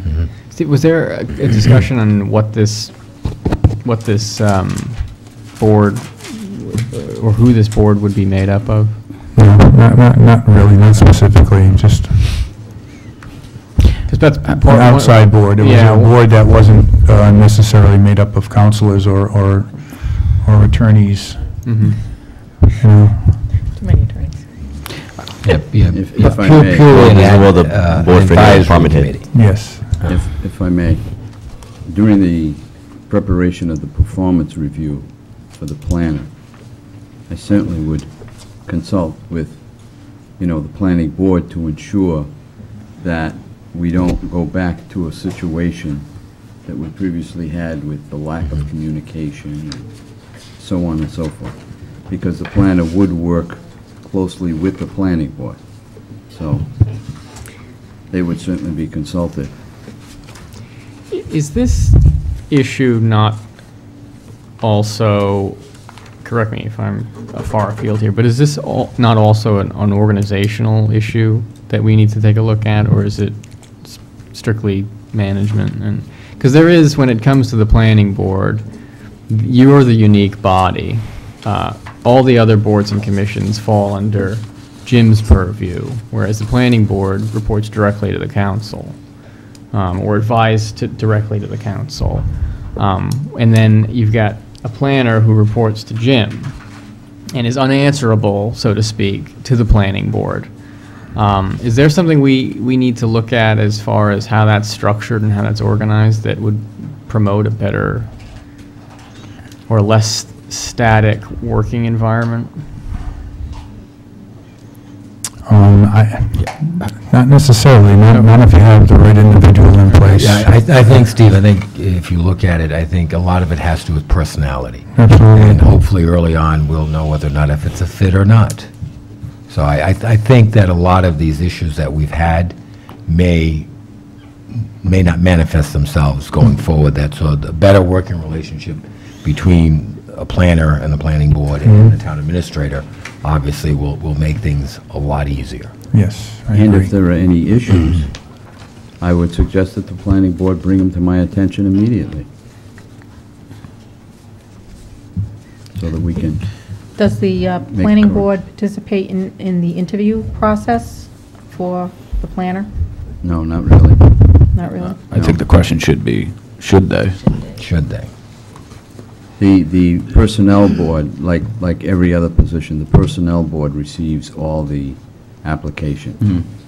And they do the initial interview, and then they provide the town administrator with the top 3 candidates. And then I would interview the top 3 candidates. Now, I could certainly have the chairman of the planning board with me during the interview. I mean, I would not object to that. That would probably be a good idea. I think given, the well-documented importance of this individual being able to collaborate and work with the planning board, it might behoove us to have that happen, where Mr. Hughes, yourself, or someone else from the planning board is involved in the vetting of the candidates to ensure that there's, the right type of personality or rapport. I would welcome, their comments, certainly. There's no, the council doesn't have any role in hiring department heads, right? Yeah, they have to approve. Well, I mean. Right, but we don't interview. No, not an We're just interview. presented one. Right, you have to approve my recommendation. Or not, right. I didn't think, the only thing we've done for hiring has been, appointing municipal court judge and Yeah, well, none of our- attorneys and things like none that. of our- None of our department heads, so I didn't, No. I just assumed we didn't have our fingers in the pie, so to speak, No. which I think is best. Yeah, I would suggest that in the interview process, absolutely, whether it's, the chair or someone from the planning board should be involved in the process. It says department heads should be invited to any of the interviews for any of those positions, so it wouldn't make a difference whether it was Yeah. the board, head of the board. Yep. I Don't think, forget the mic. Oh, sorry. I think if we do decide to move forward, I would like to see one additional bullet added to the position requirements that I think speaks to a lot of the concern that I heard raised by the planning board and others. And this is just suggested language. I mean, take it or leave it, but, I think there should be a requirement that says demonstrated experience working with the public to solicit input and collaborate on planning-related projects of varying scale and scope. But one of the kind of complaints I heard about the last town planner is that he wasn't necessarily as inviting to the public and inclusive and collaborative and so on and so forth. So I think being able to show demonstrated experience in that area would be beneficial.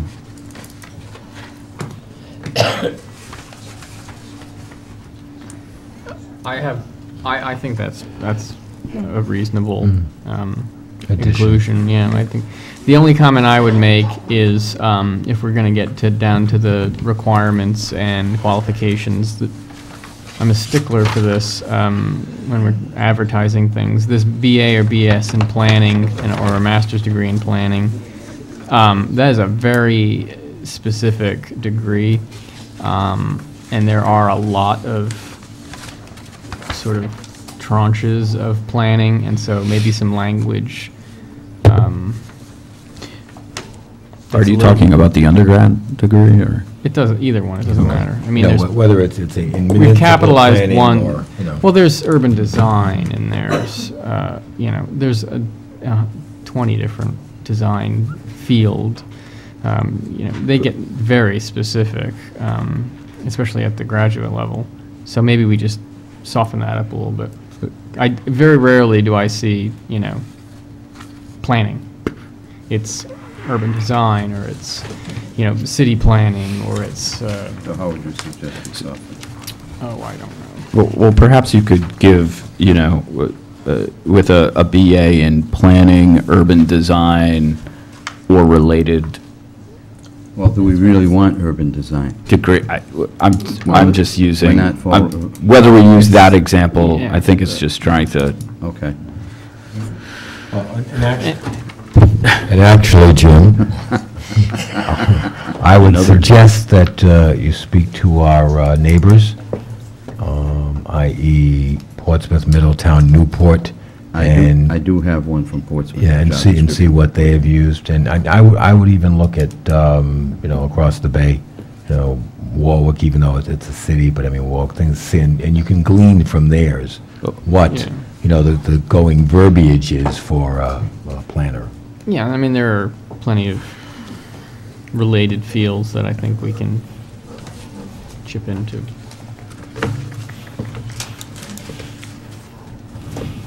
Because, I mean, and especially if we say a master's degree in planning is preferred, if we're a little bit more eloquent with that, we don't want to turn anybody off that does not, says, no, I don't think I'm going to apply because I don't directly fit those criteria. I'm not saying that we are going to, but casting a net is always important in these matters, especially when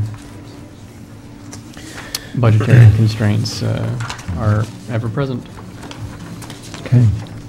Then I will entertain a motion that Jim find some language regarding a planner before we approve this, and so that we can have it for our next meeting.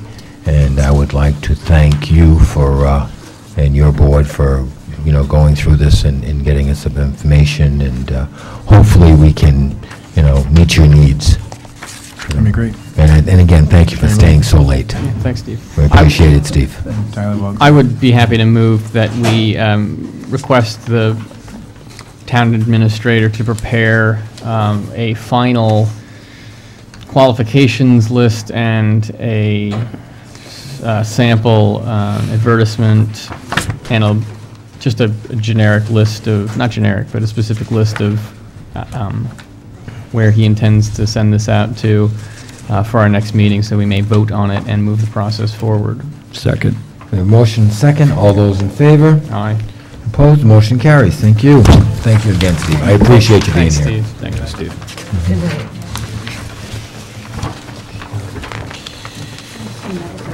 Okay, town administrator. Unanimous. I have no idea. Yeah, it was. Quickly, Jim. What are we talking, where are we? Distribution of town-owned vehicle list. Oh, you just wanted a list of vehicles? You had requested a list of vehicles? Yep. And that's what I've supplied, is, That's what we had on Saturday. I'm sorry? Okay. You didn't supply the color, Jim? Didn't supply what? The color. He's kidding.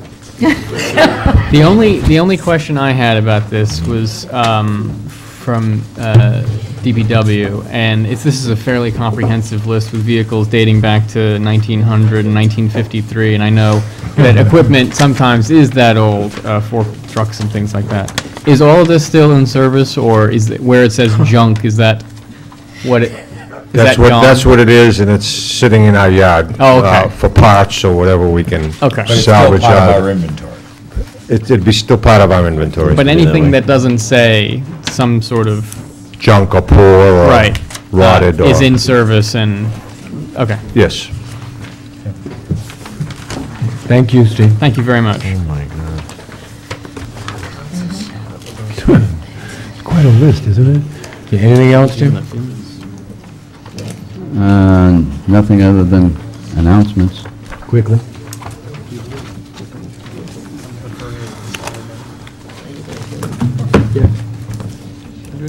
Fred already mentioned the parade on Saturday.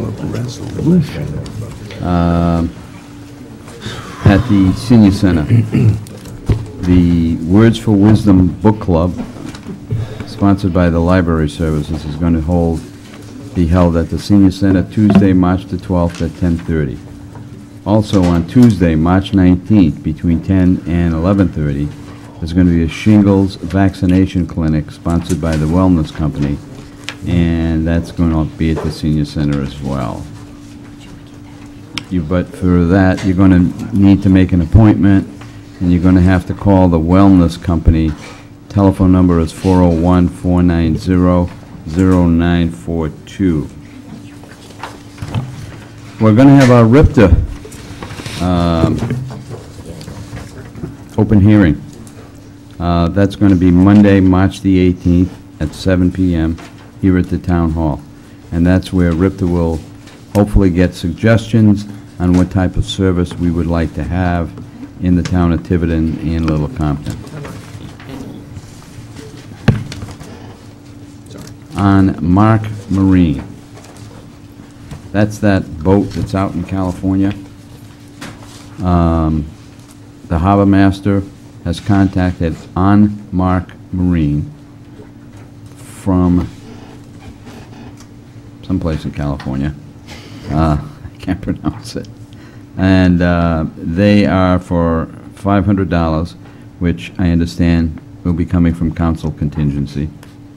They're going to check out that boat, that pump-out boat. They will start the engines. It will not be placed in the water, but they will start the engines and go through all the mechanics. And then they'll let us know. Do we know when, Jim? Sometime, it's not set yet, but it's going to be sometime at the end of March, beginning of April, because somebody's on vacation. I think it's the owner of the boat is on vacation, so he won't be back till close to the end. February recycling report, only 127 tons was recycled, which is low. But it appears as though February is a low month anyway. It was not as low as last year, but 127 tons was low. Both January, December, and November, we were at 172 tons. So, for some reason, it's, you know, I mean, February is only a 28-day month, so that contributes to it. But historically, February does not produce the tonnage. That's all I have. Thank you. Thank you. It might be all that snow. Yeah. I think you're right. Council. When all the snow melts, we'll find the recycled. Council announcements, comments, and questions. Councilor Shabbat. Can we move this to the next meeting? I'm just kidding. What? No, you can't. I'm proposing a resolution from the town of Tiverton for Earth Hour proclamation.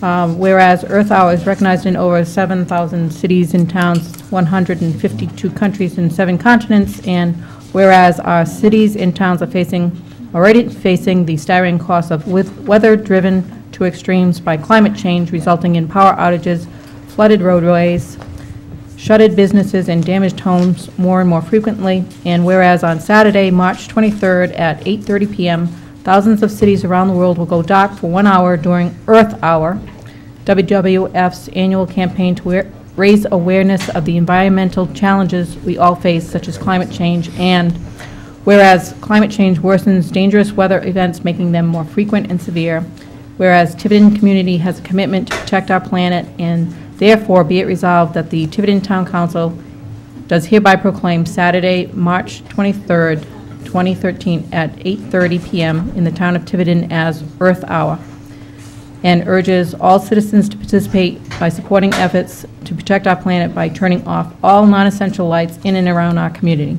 Adopted by the Town Council, Town of Tiverton, Rhode Island, this 11th day of March 2013. Thank you. Very, very, very well said. I will entertain a motion for the resolution. I'll make a motion to accept the resolution. Second. We have a motion and a second. All those in favor? Motion carries. Thank you. I have another announcement. I know. The Arts Council is hosting a pastel show now through May 2nd at the Tiverton Town Hall. See the wonderful pastel art on the walls. It highlights the work of Tina Pacheco and Valerie Rousseau, Dennis Broadbent, and Arlene Cabral. A reception from 2 to 4 on Sunday, March 17th, St. Patrick's Day. So after you go to the thing, the parade, you come right here to a reception at the town Parade hall. Saturday, they'll be waiting a long time. Oh, Saturday? Oh, very good. Then you can go to the parade and then go to the arts reception. Absolutely. On Sunday, March 17th, from 2 to 4 at the town hall. Public is invited. Please attend. They are wonderful. You get to meet the artists and enjoy the artwork that's on the wall. Thank you. Okay, any other counselors? Seeing none, town solicitor. Thank you. These are basically distribution items that we have here, other than number 4, which was added for discussion. But the number 1 is just litigation materials regarding the town of Tiverton versus LAL Construction, Site Ready et al. You've got our motion for temporary restraining order and preliminary injunction. It was actually over 100 pages without the exhibits, with the exhibits. If you want the exhibits, Nancy's got it electronically or can print out a copy, but this is just the motion. Likewise, K1B and K1C are filings from the defendants. There were a lot of exhibits with them as well. They're available there, but this is just for information. K2 is just for your information, a recent lawsuit filed against the town as a tax appeal. We'll be responding to it as usual. And K3 is a copy of a memo that was recently distributed to the Wastewater Management Commission regarding extension of the sewer system, just for your information. And K4, I guess, was added under solicitor with discussion of non-quit school. Yep. Just so you'll know, I've been in contact with Cynthia Hansen, the prospective buyer. She seems to be proceeding forward, trying to be ready to buy it. There's a meeting scheduled for tomorrow. I am joining her at a meeting with DEM representatives regarding a question about the septic system. When I spoke to her on Friday, she seemed rather optimistic that she'd be proceeding forward to purchase it and not exercising her opportunity to back out at the end of the due diligence period. But that was last week. But that's where we are. And I guess the question is, do you want to actually, this was added to the discussion since it wasn't on the agenda, and given the late hour, I don't think you want to necessarily get into the procedure for accepting new bids. My suggestion would be to put that on the agenda for the 25th. By then you'll know definitely, and then you can publicly at that point provide a time period sometime in the future beyond the 25th by which you'd accept bids if in fact she's not going forward. If she is going forward, then you don't have to do anything about it. Okay. I would ask if the town clerk would make a note of that and put it on the next agenda. Thank you. Okay. Town clerk, you've had a heck of a night, so do you have anything to say? That was all continued. Right, all the Stafford Pond stuff, including the parking proposed ordinance, is continued until the 25th. Sorry. Okay. Okay, seeing nothing else, Mr. Lambert. Mr. Tights, do we? Oh, no, there's no need for executive session. That was down there in case there was something on the litigation, but there's nothing urgent enough at this hour to warrant it. So, Good. Then I will